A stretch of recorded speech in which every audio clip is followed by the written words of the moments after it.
What's up, everybody? Tyson Roush, Let's Talk Jets Radio. Thank you to everybody joining us on the stream today. We definitely appreciate it. This was the ultimate roller coaster ride for the New York Jets, and they got to win. And if you're not excited or all fired about this, I don't know what to tell you. I mean, the game started out really slow, 9-0, ugly play calling, drop passes.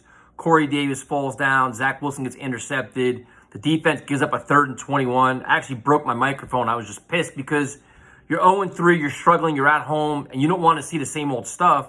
The defense was scratching and clawing, but you started to see, you almost felt like the game was slipping away a little bit. I think one of the big turning points was the 3rd and 1 where the Titans center snapped the ball over Tannehill's head, and that kind of changed momentum a little bit and gave the team life. And then slowly but surely, the Jets kept scratching and clawing, and Zach Wilson got into rhythm finally. They rolled him out, they let him throw the ball downfield, and just magic started happening. And so I guess we'll start with the offense first, where everybody contributed. Like Corey Davis started off slow, and I started getting down. And I'm like, man, we see these drops every week. We see this stupid shit every week. He started making big plays.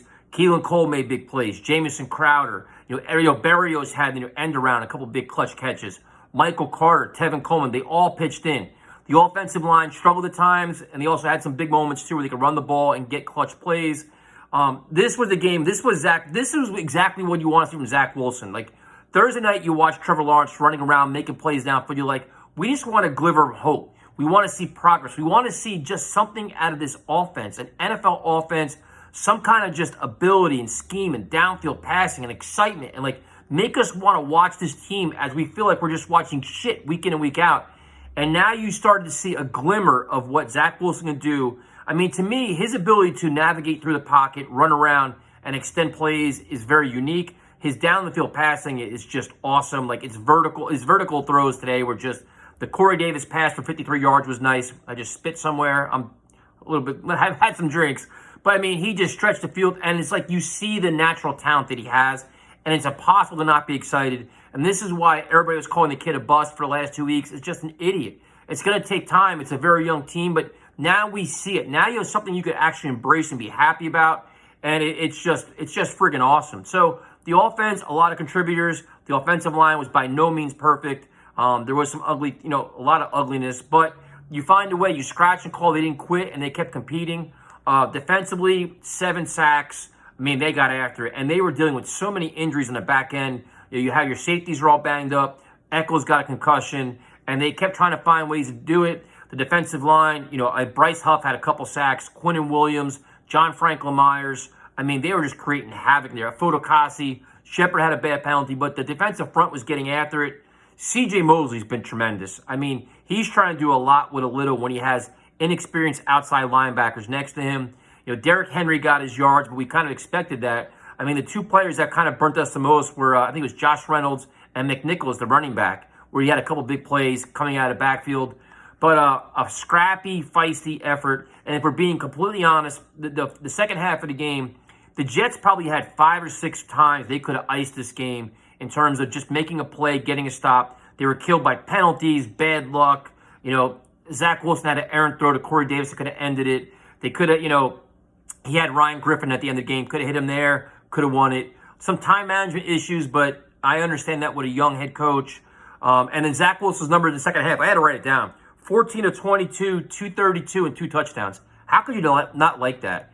I mean, this again, I'm probably repeating myself. It's a very young team. You're going to do a lot of shit. They're learning on the fly. A lot of pressure on them to make plays in clutch situations.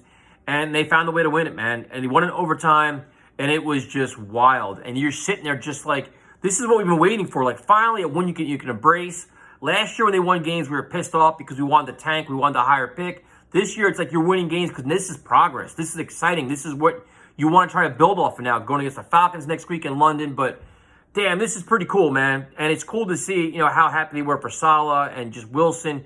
It takes the monkey off everybody's back, man, where it's like, now it's like, all right, we can see what you're working on. Now, the only thing I will say is I didn't like a lot of LaFleur's play calling. Some of the big plays for Wilson were improvisation by just moving around the pocket and doing things. But he did get aggressive at times. I think there was times where he got too conservative, where my biggest fear was don't play scared to lose at the end of the game. Like, go for the win. You're a young team. You're 0-3. Don't mail it in. So if you watched our stream, you saw the full range of emotion for the first quarter and a half. We're angry, disgusted. Primetime was ready to leave the stadium, to then seeing the excitement and pure enthusiasm and just being ecstatic. Like, Jet fans, we've been through a lot, man. And it's been sucked watching football. Last week was miserable, getting blown out and shut out. And you're like, you don't want to go to games. You're kind of like, it becomes a pain. Like, you're just annoyed, you're frustrated, and you want something to buy into. You want something to believe in. You want something to say, hey, you know what, you can hang your hat on. Like, going into this week, you're like, what do you hang your, like, you didn't know what to even think of this offense. Crowder coming back was huge. Obviously a huge lift. Keelan Cole, like I said, had a couple clutch catches, and it's really cool to see. And then you say, you know what, you get an Elijah Moore back when he's healthy. It's another dynamic to the offense, and you see how things work out. You know, everybody was kept, screaming for Denzel Mims, but Cole and Crowder were phenomenal, man. And again, Corey Davis bounced back from a rough start to have a big-time game, too. So, thank you for joining us. I am all fired up. It is finally nice to have a win, to feel good about your team, to be excited going into next week, and just to have all these Zach Wilson critics just shut the fuck up for a while. Like, if you didn't see the talent this kid has today, you're just a negative person or you're a hater. And that's the way I feel. So, have a good night. Enjoy your rest of your day, whatever you're going to do. We'll be live tomorrow night. We'll be live Tuesday night taking the calls. We appreciate all the support, and that's it.